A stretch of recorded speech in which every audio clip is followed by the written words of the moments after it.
Nahurot na jud ang akong kwarta. Ang nabilin, ang ako na lang pagkagwapa. Ako si strong yet pangalan palang matibay na. Dumaan sa unos pero di kailanman natibag na. Magandang araw po mga people. Kumusta po kayo lahat? Sana nandyan kayo sa mabuting kalagayan. Ingat palagi. Itong tuyo. Pero bago ko ito i-fried, anuhin ko, i-wash ko, hugasan ko muna. Very Ito good. ang aking style. Pag parang isda. What? Hugasan ko muna ito bago ko i-fried. Okay. Ang tuyo na ito ay hindi maalat. Wow. Matabang ito. Dahil ang kanilang pamaraan sa paggawa ng tuyo na ito ay hinugasan lang ng tubig ng dagat. Hindi Very nilagyan ng asin. Hindi nilagyan nila ng asin. At hindi rin ako mahilig yung maalat na tuyo. Gusto ko, bumili ako yung tuyo na matabang. Wow. Ito na. Yes. Ngayon, magulay ako. Oh, Ang gagawin ko ay, mga people, nagkuha ako ng kapayas. Papaya ba? Papaya. Lagyan ko ng tuyo. Tuyo lang, fried, piniprito. Ito ang isahog ko. Tuyo na piniprito ko. May tanglad pa. Very good. Malunggay, papaya, malunggay, lakbati, kaunting tuyo, garlic, ginger, green bell. Yun. Lagay ko itong What? garlic. Sabay ko itong Ayaw di ma. luya. Wala namang ibang spicy. Ito na lang. Gawin ko mga people. Sinod ko itong tuyo. Tama ba? Yes. Sinod ko. Ang pinobre ba ito? Papaya. Yummy. Yan ang kaunting tubig. Isang baso at half glass. 1 glass and 1.5. Oh Tatakpan ko. Alangan man hindi tatakpan, di ba? Di ba itong babae na to? Ilagay ko muna itong tanglad. Talagang maaamoy ang lemongrass pag ang gulay mo ay lagyan ng lemongrass. Super ang aroma ng lemongrass.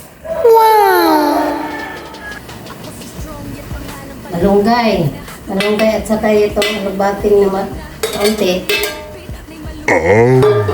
Yeah. So, mikos-mikos na naman. Lagyan ng iodized salt. Iodized salt yun. Very good. Kaunti lang dahil mayroon namang tuyo. Okay. Kaunting bitsin at sinumuko. Sakit na naranasan pero bawat pagbagsak may aral ang natutunan. Mikos-mikos. Oo, nadurog may mga araw na pakiramdam. Mabuhay na ang babae. Kain itong gulay na ito. Hinaan mo ba ng oil? Tikman ko na ito lang ang lado ang gamitin ko. Dahil ako lang man ang kumakain. So hindi ko na gamitin ng kutsara or spoon ba. Ito na lang lado ko.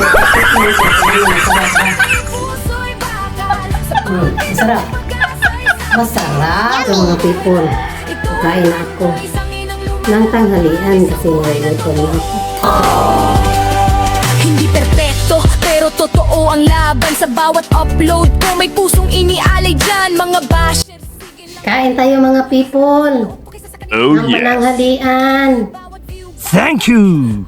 Oh, thank you so much. Uminom muna ako ng tea. Oh, Guava wow. Saka guayaba, no? Sama ka, hindi ako artista, hindi rin sikat, pero ang tibay.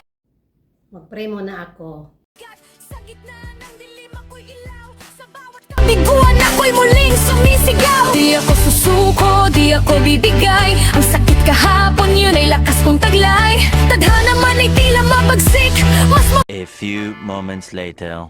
Nagpakain ako dito sa Rhode Island ko. Wow! Ito ang mga Rhode Island ko. Ito ang katuwang ko sa buhay. Dahil ako nang nag-iisa dito sa mundo.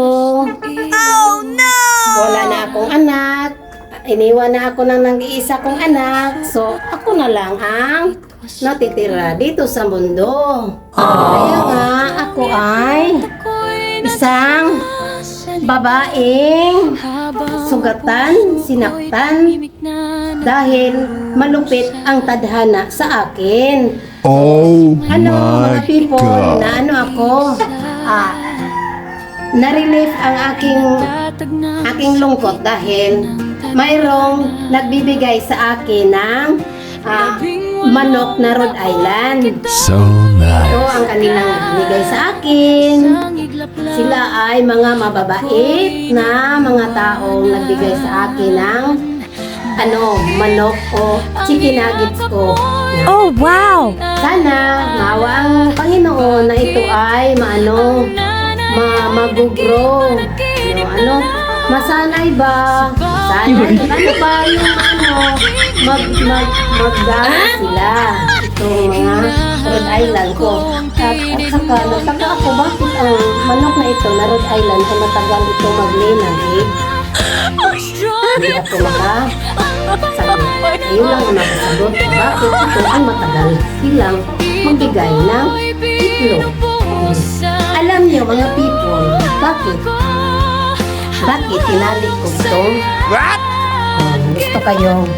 Gusto kong malalaman niyo kung bakit ko itinali itong si lalaki. Matapang ito eh. Sobrang tapang. Sasaktan niya ang kanyang mga babae. Oh my God!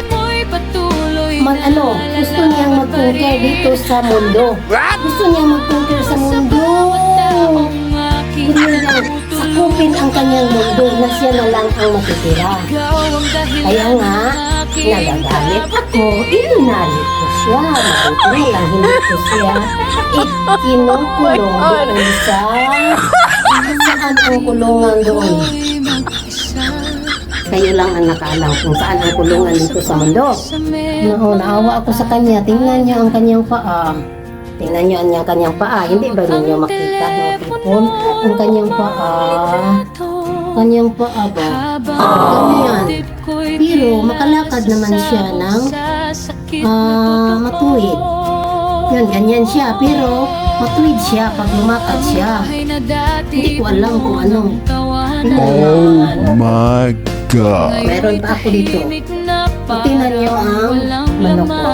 Kayo lang ang makaano dyan. Makapagsabi. Kanyang paa. Wow! Ito ang mga manok ko. Kain ka laki. Kain. Huwag ka nang huwag mo nang sila sasaktan. Huwag mo nang sasaktan sila. Awang-awang naman ako sa mga babaeng ito. Dahil sasaktan niya. Kahapon ay nito. Matamlay ito. Wait, itong babae na ito. Dahil kanyang sinasaktan. Kawawa naman ang kanyang yung foot. Tingnan niyo. Kawawa yun. Yun. Mga manok ko, kailangan magpipray kayo, pahin kayo, upang kayo ay malusog. Kailangan malusog kayo, hindi kayo magkasakit. Kailangan palagi kayong malusog. Dahil kayo lang ang aking katuwang sa buhay. Alam niyo mga people, ito lang ang kaaliwan ko sa buhay, araw-araw. Araw-araw ako mahalin sa kanila. Ito